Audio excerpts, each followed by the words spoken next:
दोस्तों अक्सर ये सवाल आपके माइंड में आता होगा कि हमें मैक्सिमम कितना लोन लेना चाहिए अपनी लाइफ में, यानी कि एक टाइम पर कितना लोन मेरे पास आउटस्टैंडिंग होना चाहिए। तो आपका आज ये डाउट मैं क्लियर करने वाला हूं एक बहुत छोटी सी वीडियो में। तो विदाउट वेस्टिंग टाइम चलिए शुरुआत करते हैं अपनी आज की वीडियो।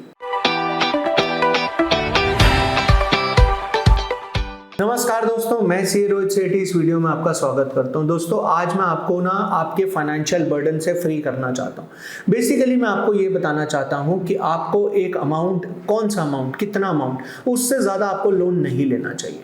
और अगर आपके ऊपर ऑलरेडी कोई ईएमआई चल रही है और आप और लोन लेने का सोच रहे हो तो आपको और कितना लोन लेना चाहिए, ये सब मैं आपको एक कैलकुलेशन के थ्रू समझा दूंगा।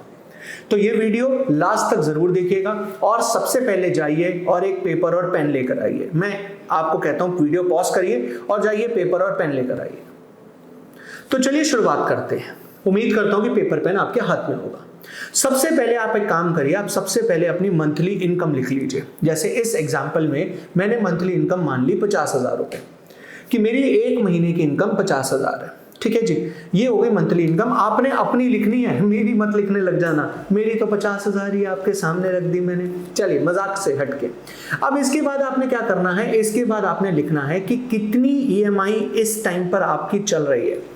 चाहे वो कार लोन है, चाहे पर्सनल लोन है, होम लोन है, गोल्ड लोन है, व्हीकल लोन है, टू व्हीलर लोन है, कोई भी लोन है, कोई भी लोन, किसी भी तरीके का लोन, आपकी कितनी total EMI per month basis पे अभी जाती हैं, आप वो लिख लीजिए। जैसे इस एग्जांपल में मैंने लिख लिया कि मेरी मंथली ईएमआई इस टाइम पर 10,000 रुपए पर मंथ जाती है। अब क्या होता है, बेसिकली जो लेंडर्स होते हैं, यानी कि जो बैंक होता है जो आपको लोन दे रहा है, वो ये थंब रूल लगाकर चलता है कि जितनी आपकी मंथली इनकम है ना, आपकी जो ईएमआई है इसका 50 to 55% से ज्यादा नहीं होना चाहिए। इसका मतलब अगर मेरी मंथली इनकम 50,000 लिखी है मैंने इस एग्जांपल में, तो वो लेंडर यानी कि जो लोग मुझे लोन दे रहे हैं वो ये अज्यूम करके चलेंगे कि मेरे को मैक्सिमम जो लोन लेना है ना, मतलब मैक्सिमम जो मैं ईएमआई भरूंगा महीने की, वो 25,000 रुपए से ज्यादा नहीं होनी चाहिए। 50% वैसे लिया जाता है, बट कई लेंडर्स 55 तक भी चले जाते हैं, क्योंकि बेसिकली वो ये मान के चलते हैं कि यार लोगों ने अपना घर भी तो चलाना है, अपनी फैमिली भी तो चलानी है, ब्रेड बटर भी तो रखना है ना। तो इतनी ईएमआई का बर्डन अगर उनके ऊपर डाल देंगे तो वो पे ही नहीं कर पाएंगे। तो इसीलिए वो 50% का एक थंब रूल लेकर चलते हैं। तो अगर आपने अपनी इनकम 1 लाख लिखी है तो आपकी टोटल ईएमआईज होनी चाहिए 50,000। मेरे एग्जांपल में मैंने 50 लिखी थी, तो मैंने टोटल ईएमआईज लिख दी अपनी, जो यहाँ पर 50% के हिसाब से 25,000। ठीक है, अब वो ये कहते हैं कि जो 25,000 मेरी ईएमआई होनी चाहिए और मेरी ईएमआई चल कितनी रही है ऑलरेडी, 10,000। इसका मतलब मैं जो नया लोन ले सकता हूं, अब मैं जो नया लोन ले सकता हूं वो उसकी ईएमआई मैक्सिमम 15,000 रुपए आएगी। मतलब क्या किया कि उन्होंने जो ये स्टेप 2 का अमाउंट था वो स्टेप 3 के अमाउंट में से माइनस कर दिया। तो 25 में से जब 10 माइनस किया तो मुझे पता लग गया कि अब जब मैं नया लोन अप्लाई करूंगा तो वो नया लोन मुझे मैक्सिमम ईएमआई देनी पड़नी है 15,000 रुपए, इससे ज्यादा ईएमआई नहीं दूंगा मैं। अब मेरी बात आ गई भाई 15,000 रुपए ईएमआई देनी है। अब वो क्या करेंगे, वो कैलकुलेशन करेंगे। वो ये देखेंगे कि अगर मैं इस पर्सन से रेट ऑफ इंटरेस्ट ले रहा हूं 10% और मैं इसको लोन दे रहा हूं 20 साल का, तो इसका मतलब 15,000 रुपए किस्त जो बनेगी 10% और 20 साल के हिसाब से वो बनेगी 15 लाख के लोन के ऊपर। तो वो मुझे 15 लाख का लोन जो है वो दे देंगे, जिसकी किस्त 15,000 बनेगी और मेरे जो लिमिट है 25,000 की वो क्रॉस नहीं होगी। अब आप ये सोच रहे होंगे कि आप कैसे कैलकुलेट करोगे ये कहानी की, कैसे आएगा लोन का अमाउंट। तो आप एक काम करिए, आप गूगल पे जाइए और वहां पे ईएमआई कैलकुलेटर डालिए।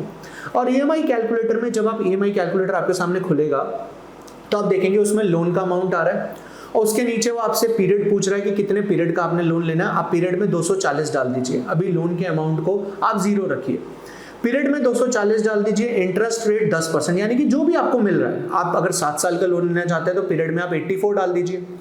और उसके बाद आप लोन का अमाउंट हिट एंड ट्रायल से लगा के देखिए। जैसे पहले 10 लाख लगाइए, 10 लाख लगा के देखिए नीचे ईएमआई कितनी आ रही है। फिर आप 20 लाख लगा के देखिए नीचे ईएमआई कितनी आ रही है। तो जहां पर वो ईएमआई आपकी ईएमआई के इक्विवेलेंट बन जाएगी, दैट मींस आपको उतना लोन और ले सकते हैं। और अगर आपकी ईएमआई ऑलरेडी ज्यादा चल रही है तो पता है आपको क्या करना है, आपको अपने आप को डी बर्डन करना है, यानी कि अब आपने अपनी ईएमआई को कम करना है। कम कैसे? आप प्रिंसिपल को जल्दी पे करना शुरू करिए। अब बात ये आती है कि ये कैलकुलेशन तो इस साल की हो गई, अगले साल क्या? अब अगले साल अगर आपकी इनकम बढ़ेगी तो यही कैलकुलेशन आपको दोबारा करनी पड़ेगी और आपको पता लग जाएगा कि आप और कितना लोन ले सकते हैं। बट यस, लोन लेना एक अलग बात है, उस लोन को रीपे करना और अपना सिबिल स्कोर मेंटेन करना बहुत जरूरी है। इस बात का आपको खास ख्याल रखना है। तो दोस्तों, आशा करता हूं इस वीडियो में मैंने आपको ये क्लियर कर दिया होगा कि आपको कितना लोन लेना चाहिए और किस कैलकुलेशन को फॉलो करके आपको ये कैलकुलेट करना चाहिए कि मैक्सिमम लोन आपके ऊपर कितना होना चाहिए। मिलते हैं नेक्स्ट वीडियो में। इस वीडियो को लाइक करें, शेयर करें, सब्सक्राइब करें हमारे चैनल को और कमेंट बॉक्स में कमेंट करके अपने डाउट्स पूछिए। Bye bye, take care.